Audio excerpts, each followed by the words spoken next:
Welcome back to another episode of Everyday Work Talk. I am Sarah. And I'm Ryan. We are happy you are here. This podcast is for people who want to improve their English for work or business and feel more confident in everyday conversations. Yes, here we practice real English for real work situations, and we keep the language clear and easy to understand. No long grammar lessons, just natural conversations you can use in any job. Today we are talking about a very popular topic. We are discussing how to keep remote workers motivated. This is a really hard one. Working from home is great, but sometimes it gets lonely. I miss the office coffee machine. You miss the coffee or the gossip? Okay, I miss the gossip. And the free snacks. But seriously, when I am alone in my room for 8 hours, it is hard to feel excited about work. That is true. It is easy to feel disconnected. As a manager or even a colleague, you have to work harder to keep the energy high. I agree. If you don't see people's faces, you don't know if they are happy or bored. Exactly. So today, we will share some strategies to help with that. Listen carefully to the dialogue. We put 4 advanced phrases in the conversation. These are B2 level phrases. They will help you sound more fluent. Let's get started. I'm ready. So Ryan, imagine you are managing a team of 5 people. They all work from home. How is the mood right now? Honestly, I think the mood is a bit low.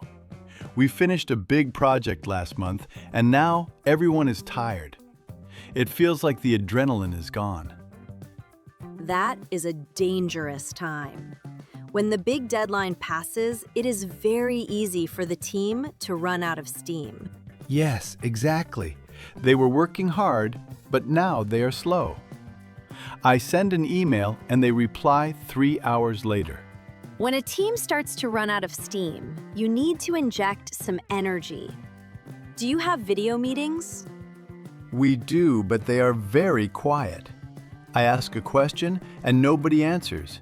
It is awkward. Everyone just stares at the camera. That silence is the worst. Maybe you need to change how you start the meetings. If you jump straight into business, it feels cold. You need to break the ice first. You mean like playing a game? I hate mandatory fun. It doesn't have to be a silly game. It just needs to be human. Ask about their weekend. Ask what they are watching on TV. Just 5 minutes of chat helps people relax. I guess that makes sense. If we laugh a little bit first, the work part will be easier. But what about the work itself? What do you mean? Well, sometimes my team feels confused. They work in their separate houses, and they don't know what is happening in the main company. They feel isolated. Communication is the most important thing. You have to keep them in the loop about everything, even small news. I try to do that. But I don't want to send too many emails. I don't want to annoy them with useless information. It is better to over-communicate than under-communicate in this situation. If they know the big picture, they feel important. They feel like part of the company, not just freelancers. That is a good point. When people feel included, they work harder. But there is another problem: fear. Fear of what? Fear of making mistakes. When you are in the office, you can ask a quick question. When you are alone, you just guess. And if you are wrong, you feel terrible. That is why trust is key. You need to tell them that you are on their side. They need to know that if something goes wrong, you will back them up. Support is crucial. If they feel safe, they will try new ideas. If they think I will blame them for every small error, they will hide. Exactly. If they fear you will get angry, they will do the minimum amount of work. Motivation comes from feeling safe and valued. So, more chatting to break the ice. More sharing to keep them in the loop. and more support to make them feel safe. Yes. And maybe send them some digital coffee coupons, since you miss the coffee machine so much. That is a great idea. I will send one to myself first.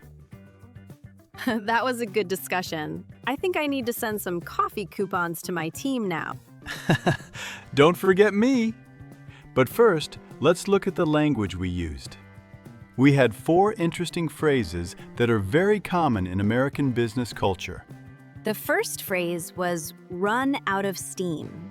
To run out of steam means to lose energy, enthusiasm, or interest. You stop moving forward because you are tired or you have lost your motivation. Think about an old steam train or a steam engine. If it has no steam pressure, it stops moving. In business, we use this when a project or a person slows down after a strong start. It is a great visual image. For example, imagine you are working on a report late at night. You work well for 3 hours, but at 10 p.m., your brain stops working. You could say, I am running out of steam. I need to finish this tomorrow. Or think about a sales team. Maybe they sold a lot of products in January and February, but in March, the sales dropped. You could say, the marketing campaign started well, but it ran out of steam effectively by the 3rd month. It just means the momentum is gone. What was the second phrase? The second phrase was break the ice. This is a classic idiom. To break the ice means to say or do something to make people feel more relaxed and comfortable in a social situation. Usually, we do this at the start of a meeting or when meeting new people. The ice represents the awkward silence or tension between strangers. So if you meet a new client and everyone is sitting silently, you might make a joke about the weather or the traffic. By speaking first, you are breaking the ice. You could say, I always try to break the ice with a funny story before I start the presentation. It helps people connect. If you don't break the ice, the meeting can feel very stiff and formal. Exactly. It creates a warmer atmosphere. Our third phrase was, keep in the loop. In the dialogue, I said, keep them in the loop. To keep someone in the loop means to keep them informed about what is happening. You give them the latest updates and include them in the communication. The loop is like a circle of information. If you are inside the circle or in the loop, you know the news. If you are outside the circle, you don't know anything. This is very common in emails. You might say to a colleague, please keep me in the loop regarding the contract changes. It means, please tell me if anything changes. Or, imagine you are on vacation for a week. When you return, you feel lost. You might say, I was on vacation, so I'm out of the loop. Can you update me on the project status? It is vital for remote teams. Nobody likes being out of the loop. It makes you feel unimportant. And finally, our fourth phrase was back up. Specifically, back someone up. To back someone up means to support them or defend them. If they are in trouble or need help, you stand behind them. It can be emotional support or practical help. In a meeting, if I present an idea and everyone else hates it, I might feel alone. But if I say, actually, I think Sarah's idea is good and we should try it, I am backing her up. Exactly. It makes me feel stronger. You can also use this for data and facts. You might say, I have the numbers to back up my argument. That means the data supports your point. It proves you are right. But in our dialogue, we talked about backing up a person. For example, a manager might say, if the client gets angry, I will back you up. It means I will defend you. That is the kind of manager I want to have. So let's recap all 4 phrases quickly. First, run out of steam. This means to lose energy or motivation after a period of activity. Second, break the ice. This means to reduce tension and help people relax in a social setting. Third, keep in the loop. This means to keep someone informed with the latest news and updates. And fourth, back up. This means to support or defend someone when they need help. I hope these phrases help you keep your English running without running out of steam. Nice one. I see what you did there. Well, that is the end of our episode on remote motivation. I hope you found it useful and not just another boring meeting. Even if you don't manage a team, you can use these tips to motivate yourself. Call a colleague and break the ice. It might make their day better. Yes, connection is everything. If you enjoyed this episode, please hit the like button and subscribe to our channel.